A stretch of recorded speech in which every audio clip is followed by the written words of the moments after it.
Thank you. Nandito po si Ana. Dinala siya sa lumang bahay namin, doon sa San Felipe. Purok 6.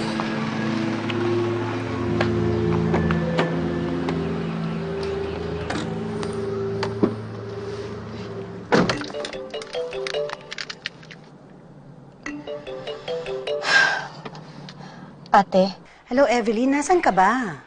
papunta ako ng San Felipe ngayon. Magtatanong-tanong ako. Evelyn naman, di ba sinabihan na kita? Baka naman mamaya wala kang mapala dyan. Ate, hindi ako mapakali. Masisisi mo ba ako? Pero Evelyn... Ate, hayaan mo na lang ako. Babalitaan na lang kita. O sige.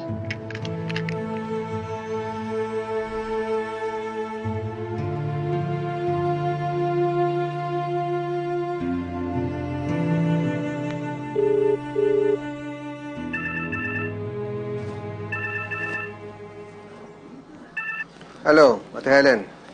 Hello, Larry. Pasensya ka na kung nastorbo kita, ha? Pero... kasi tingin ko kailangan mo itong malaman, eh.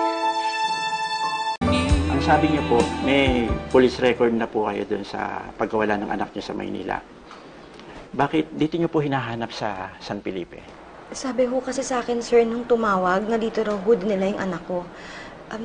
Pakicheck naman po. Ana Isabel Medrano po yung pangalan niya. Sir, 4 years old po siya nung nawala siya. Pero ngayon ho, dalaga na ho. Mga 18 years old na po. Ma'am, alam niyo po dito sa records namin, halos merong magkakaparehong ng kaso.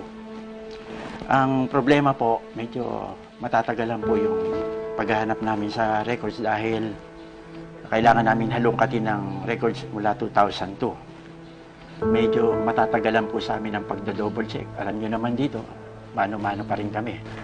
Excuse me po Mrs., mawalang galang na ho. Bakit po? Babae ho ba yung nawawala niyong anak? Opo. Kasi may natagpuan dati doon sa barangay namin. Dalagitang pag-alagala. Siguro mga 3 taon na yung nakakalipas.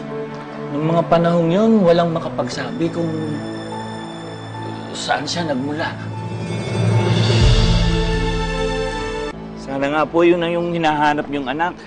Kaso wala na akong balita doon eh. Kaya baka matulungan ka ni Chairman. Maraming salamat ho, Tay. Naku, kung alam niyo lang ho kung ano yung pinagdaanan ko para lang ho hanapin ang anak ko. Sige, huli ka na ho.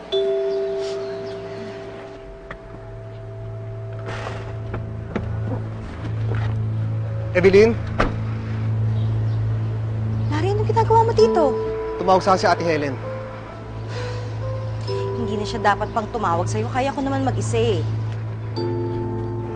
Larry, please, bitawan mo nga ako. Evelyn, anak ko rin si Ana. Anak natin.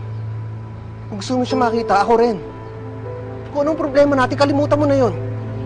Ano ba magagawa ko? Kahit naman may kanya-kanya tayong buhay, hindi ko naman pwedeng tanggalin sa'yo yung karapatan mo sa anak mo.